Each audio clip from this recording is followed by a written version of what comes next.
बोल रहा है 10 का दूसरा क्वेश्चन बोल रहा है कि एक्स वाई प्लस के Y Y Y Y plus के Y Y Y Y plus के बड़ा आप लोगों को ये लाना है, प्रूफ करना है। ये आपके बोर्ड एग्जाम में 2019 में और 2025 में पूछा हुआ क्वेश्चन है। तो 10 का दूसरा क्वेश्चन में हम लोग क्या करते हैं बाबू, एलएचएस को तोड़ते हैं जी। एलएचएस में जो है ये हमारा R1 है जी, ये हमारा R2 है और ये हमारा क्या है बाबू, R3 है। हम लोग क्या करते हैं, R1 के लिए R1 plus R2 plus R3 करें तो y plus y plus y 3y plus के 3y प्लस के y plus y plus y 3y plus के आ रहा है, y plus y plus y 3y plus के आ रहा है। तो हम लोग क्या करते हैं बाबू, यहाँ पे R1 के लिए यहाँ पे R1 प्लस R2 और प्लस क्या करते हैं बाबू, R3 करते हैं। R1 के लिए R1 plus R2 plus R3 करें तो ध्यान से देखिएगा, यहाँ पे देखिए इसमें ये प्लस ये करें तो y plus y plus y 3y और प्लस में क्या होगा, y प्लस वाई यहाँ पे 3y प्लस में क्या होगा, y प्लस वाई यहाँ पे होगा 3y प्लस के होगा। इसके बाद यहाँ पे जो है y होगा, यहाँ पे y प्लस के होगा, यहाँ पे y होगा, यहाँ पे y होगा, यहाँ पे होगा बाबू y होगा, यहाँ पे y प्लस कितना होगा तो k होगा जी। अब देखिए यहाँ जो है इससे और इससे क्या हम 3y प्लस के कॉमन ले सकते हैं, हाँ जी ले सकते हैं। 3y प्लस के यदि कॉमन लें तो यहाँ पर क्या फर्क, क्या मतलब क्या बचेगा, यहाँ पे 1 बचेगा, यहाँ पे भी 1 बचेगा और यहाँ पर भी क्या बचेगा 1 बचेगा। यहाँ पे y बचेगा, y प्लस के ही रहेगा, यहाँ पे y होगा, यहाँ पे y होगा, यहाँ पे y होगा, यहाँ पे y प्लस कितना होगा बाबू k होगा। अब देखिए यहाँ जो है हम लोग अब एक काम तो कर सकते हैं, यहाँ जो है हम लोग एक काम करें,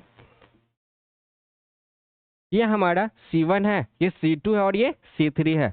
हम इसमें से इसको घटा दे तो यहाँ पे 0 हो सकता है, क्यों कर रहे हैं तो कैलकुलेशन आसान होगा। इसमें से इसको घटा दे तो 1 - 1 0 हो जाएगा, कैलकुलेशन आसान हो जाएगा। तो हम लोग क्या करते हैं बाबू, C1 के लिए C1 - C2 और फिर यहाँ पे C2 के लिए क्या हम लोग C2 - C3 कर सकते हैं क्या, हाँ जी कर सकते हैं, कोई दिक्कत नहीं है। ऐसा प्रॉपर्टीज कहता है यदि किसी डिटरमिनेंट्स में 2 या 2 से अधिक पंक्ति या स्तंभ को आपस में जोड़ दे या घटा दे तो सारणी के मान में कोई परिवर्तन नहीं होता है जी। तो देखिएगा यहाँ पे हम लोग 3y प्लस के को हम z को हम लोग ऐसे रहने दें। यहाँ पे देखिए 1 में से 1 घटाएंगे 0 होगा, इसमें से इसको घटाएंगे तो माइनस में क्या होगा, इसमें से इसको घटाएंगे तो 0 होगा, इसमें से इसको घटाएंगे तो 0 होगा, इसमें से इसको घटाएंगे तो k होगा, इसमें से इसको घटाएंगे तो माइनस में z होएगा जी।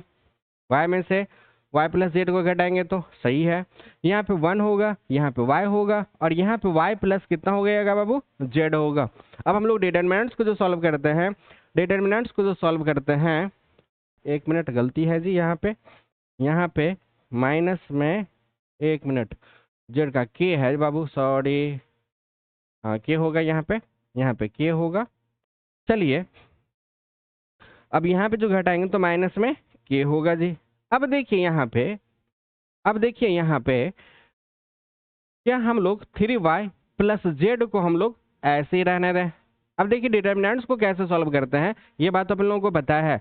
0 के लिए पंक्ति और स्तंभ को ढक दे, गुना करके कुछ भी आ जाए 0 ही होना है। माइनस में इस 0 के लिए पंक्ति और स्तंभ को ढक ले 0 ही होगा।